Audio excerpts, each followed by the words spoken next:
ভক্তি আসলে একটা মানুষের ভেতরে থাকে।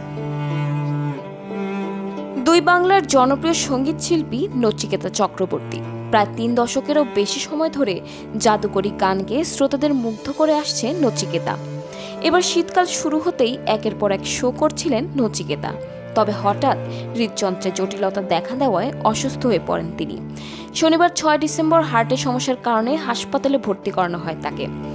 দীর্ঘদিন ধরে অসুস্থতায় ভুগছিলেন নচিকেতা। হঠাৎ অবস্থার অবনতি ঘটায় তড়িঘড়ি হাসপাতালে নিয়ে যাওয়া হয় তাকে।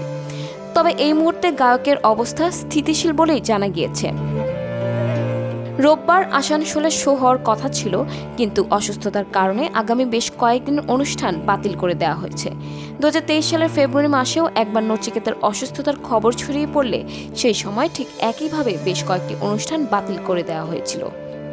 অনেকেই ভেবেছিলেন হয়তো গুরুতর অসুস্থ হয়ে পড়েছেন গায়ক, যদিও পরে জানানো হয় সার্ভাইকাল স্পন্ডিলাইটিস বেড়ে যাওয়ার কারণে সাময়িক বিরতিতে আছেন তিনি। সামাজিক মাধ্যমে ভক্তরা গায়কের দ্রুত সুস্থতা কামনা করছেন, যদিও নচিকেতার পরিবার থেকে এখনো কোনো বিবৃতি পাওয়া যায়নি।